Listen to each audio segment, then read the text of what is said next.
ভারত এবং বাংলাদেশের মধ্যে কিন্তু ম্যাচ রয়েছে 19 তারিখে, এবং সেই ম্যাচ একটা ধামাকাদার টেস্ট সিরিজ হতে শুরু হতে চলেছে ভারত এবং বাংলাদেশের মধ্যে।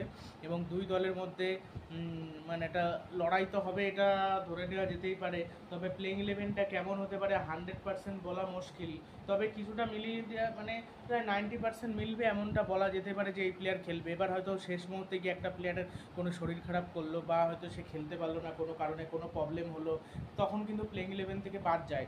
পুরো ঠিক থাকে যে এই প্লেয়ার খেলবে, শেষ অবধি যে তার হয়তো শরীর খারাপ হলো, পেট খারাপ হলো, জ্বর হলো, যা খুশি শরীর খারাপ হতে পারে, তখন কিন্তু তাকে নেওয়া যায় না প্লেইং ইলেভেনে। আবার যেহেতু টেস্ট ম্যাচ তো 5 দিনের খেলা, অনেক সময় কি হয় এরকম হয়, মানে হয়তো মনে করলো যে জ্বরটা রয়েছে, একদিনের খেলা তো হয়তো কমে যেতেও পারে, হয়তো ফার্স্ট দিন সেই প্লেয়ার হয়তো ব্যাটই করা লাগলো না বা বল করা লাগলো না সেই ম্যাচে, সেরকম বুঝে প্লেইং ইলেভেনে যদি নেয় রিস্ক নিয়ে সেটা খেলানো যাবে। তবে সেরকম করে না খুব একটা, যাকে খেলানো তাকেই খেলায়, তবে যদি এরকম শরীর খারাপ থেকে বাদ দিয়ে দেয়। এবার সেটা যদি ফাইনাল ম্যাচ হয়, গুরুত্বপূর্ণ ম্যাচ, তখন হয়তো খেলানোর চেষ্টা করে।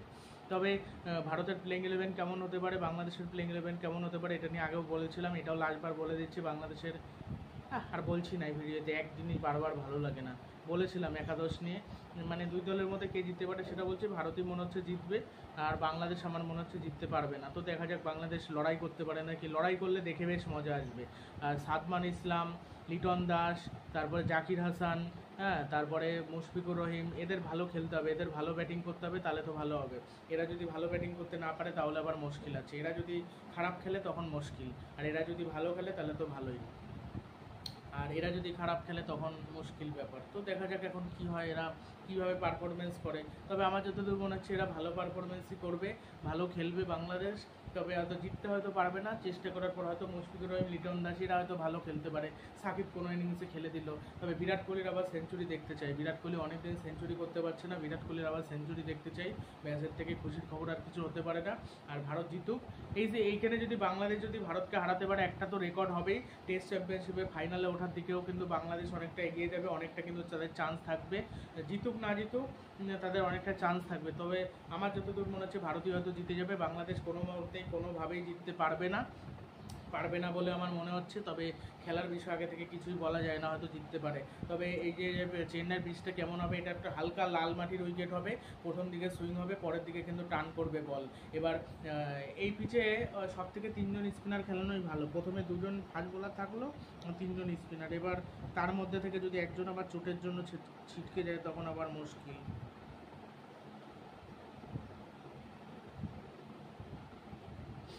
এটাই হলো ব্যাপার। তো দেখা যাক এখন কি করে, কি হতে চলেছে এখন দেখা যাক। তবে আমার যতদূর মনে হচ্ছে যে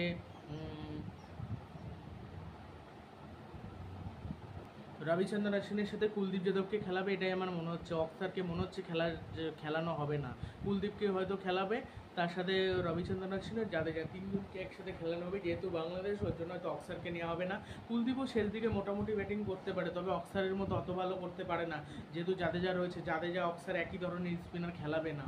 আর যেহেতু বাংলাদেশ কঠিন যদি প্রতিপক্ষ থাকতো তাহলে হয়তো এটা কুলদীপকে খেলাতো না, কুলদীপকে খেলাবে। কুলদীপের বল খেলা কিন্তু খুব চ্যালেঞ্জিং হয়ে যাবে বাংলাদেশের ব্যাটসম্যানদের জন্য। বাংলাদেশের ব্যাটসম্যান শান্ত হোক, বা জাকির হাসান হোক, সাদমান ইসলাম হোক, মানিনুল হক তাও ভালোই ব্যাটিং করে। ওই একটা প্লেয়ারই একটু ভালো ব্যাটিং করতে পারে, মুশফিকুর রহিম একটু ভালো ব্যাটিং করে, ও 2-3টে প্লেয়ার একটু টেস্টে ভালো ব্যাটিং করে, আর কেউ খেলতেই পারে না। আর ওই যে প্লেয়ারটা, ওই কী নাম বলে, শান্ত তো একেবারে ফালতু, মানে চলেই না একেবারে। আর লিটন দা যে ম্যাচে খেলে একেবারে দেখে মনে হয় খুব সুন্দর, আর যে ম্যাচে খেলতে পারে না তো পারেই না। যে ম্যাচে একেবারে জঘন্য খেলে, আর যে ম্যাচে ভালো খেলে তো ভালো খেলে, আর যে ম্যাচে খেলতে পারে না তো খেলতেই পারে না। এটাই মুশকিল।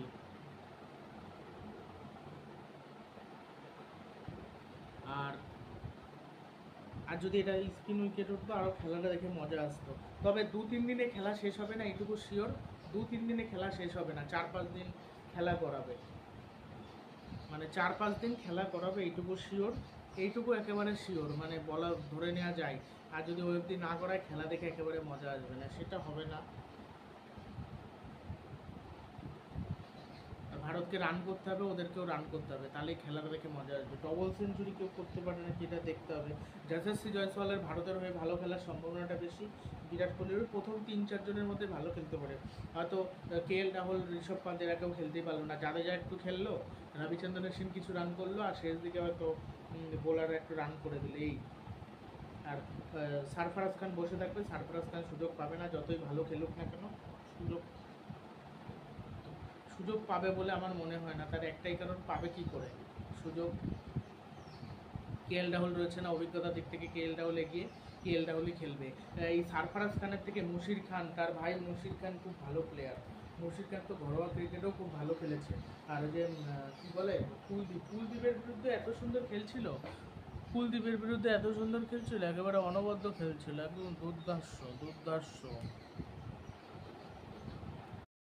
19 তারিখ থেকে শুরু হতে চলেছে কিন্তু ভারত এবং বাংলাদেশের মধ্যে টেস্ট সিরিজ, এবং সেই টেস্ট সিরিজ খেলার আগে লিটন দাস বললেন এবং রোহিত শর্মা কী বললেন সেগুলো সব বলবো। লিটন দাস বলেছেন যে ভারতের বিরুদ্ধে খেলাটা অনেকটাই কঠিন, ভারতের পিচটা একটু অন্য ধরনের, আমরা যেসব পিচে খেলি সেরকম কিন্তু অনেকটা পিচ না, এই পিচে খেলাটা কিন্তু অনেকটা কঠিন হবে, তবে আমরা ভালো খেলার চেষ্টা করব এবং মানে এটা চ্যালেঞ্জিং হবে।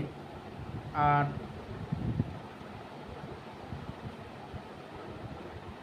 নাজমুল হোসেন শান্ত বলেছেন এই পেসাররা ভারতীয় পেসাররা অভিজ্ঞতার দিক থেকে এগিয়ে, তবে আমরাও কিন্তু ভালো খেলার চেষ্টা করব, আমাদের কাছেও ভালো পেসার রয়েছে এবং আমরা কিন্তু কিছুদিন আগেই পাকিস্তানকে হারিয়েছি এবং আমাদের কিন্তু আত্মবিশ্বাস রয়েছে, সেই জন্য আমরা ভারতকে হারাতে পারবো।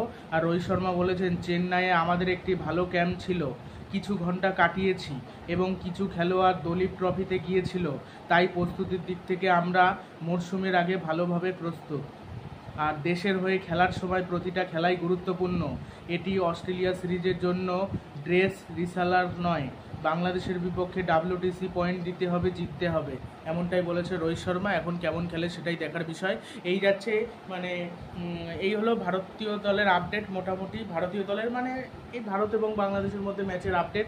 আর এদিকে একটু IPL-এর আপডেটের কথা বলি, ওদিকে কলকাতার কোচ হচ্ছে কিন্তু জ্যাক কালিস, এটা শোনা যাচ্ছে রাহুল দ্রাবিড় কিন্তু রাজস্থান রয়্যালসের কোচ হয়েছে, আর রিকি পন্টিংও কলকাতার কোচ হতে পারে, তবে বেশি চান্স হলো জ্যাক কালিসের। প্রথমে শোনা যাচ্ছিল ইরফান পাঠান, তারপরে ইয়ন মর্গান এরা হতে পারে, কিন্তু এখন আবার অন্য কথা শোনা যাচ্ছে।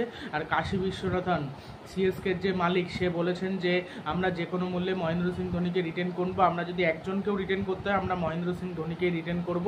তার মানে ধোনি কিন্তু 2025 IPL-এ খেলছে এবং চেন্নাই দলের হয়ে অধিনায়কত্ব করবে না, প্লেয়ার হিসেবে খেলবে। ওই প্লেয়ার হিসেবে খেলা মানেই অধিনায়কত্ব করা, মানে ধোনির সাথে যখনই খেলা হয় তখনই যে খাতায় কলমেই ক্যাপ্টেনটা থাকে, আর যা করার ধোনি করে।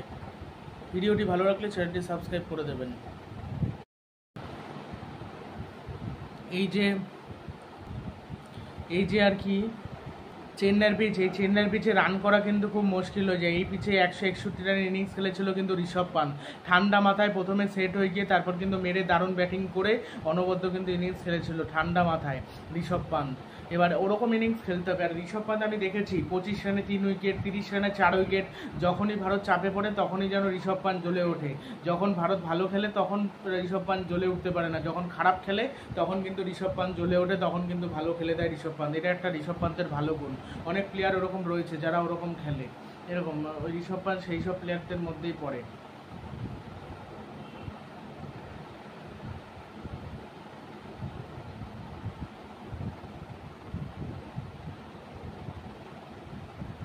ঋষভ পান্ত মারকুটে প্লেয়ার, এত মারকুটে, বিশাল মারকুটে, 6গুলো হেভি লাগে, মানে অফ স্পিন হোক লেফট স্পিন হোক যা হোক স্টেপ আউট করে ছক্কা, এটা ছক্কাটা দেখতেই খুব সুন্দর লাগে। এত বড় বড় লম্বা লম্বা ছক্কা মারে ঋষভ পান্ত, একেবারে সেরা। আর বিরাট কোহলির সেরকম একটা বিধ্বংসী ইনিংস দেখতে চাই, বিরাট কোহলি রোহিত শর্মা এদের কোনো বিধ্বংসী ইনিংস। আর এই দুটো টেস্টের মধ্যে একটা টেস্ট ম্যাচও মনে হয় বৃষ্টির সম্ভাবনা নেই, এই সময় বৃষ্টি হয় না, আশা করছি বৃষ্টি হবে না। বৃষ্টি হলে একেবারে খেলা থেকে মজা আসবে না। এই কিছুদিন আগে যেমন নিউজিল্যান্ড এবং আফগানিস্তানের মধ্যে মনে হয় টেস্ট সিরিজ একদম ভেস্কে গেছিলো, ওরকম হলে খুব প্রবলেম বা ভালো লাগে না।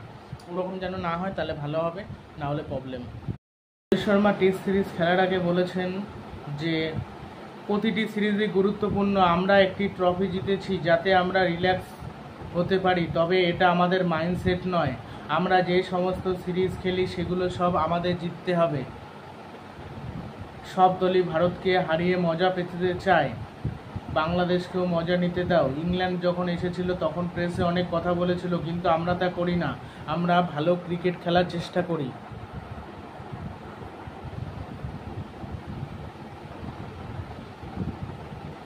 মোহাম্মদ শামি বলেছেন, আমি ইতিমধ্যে বোলিং করা শুরু করেছি, কিন্তু আমি 100% ফিট না হওয়া পর্যন্ত ফিরতে চাই না। সেটা নিউজিল্যান্ড হোক বা অস্ট্রেলিয়া সিরিজ, আমি ভারতের হয়ে আমার সেরাটা দিতে চাই, এমনটাই কিন্তু বলেছেন সে। ঠিকই, ভারতের বিরুদ্ধে খেলার আগে অনেকে অনেক কিছু বলে, শেষে আর জিততে পারে না, শেষে ভারতে জিতে দেয়। হয় যশস্বী জয়সওয়াল খেলে, না হলে রোহিত খেলে দেয়, না হলে পান খেলে, কেউ না কেউ ঠিকই চলে ওঠে বা খেলে দেয়, ব্যাস তখন কিন্তু অন্যরকম গল্প হয়।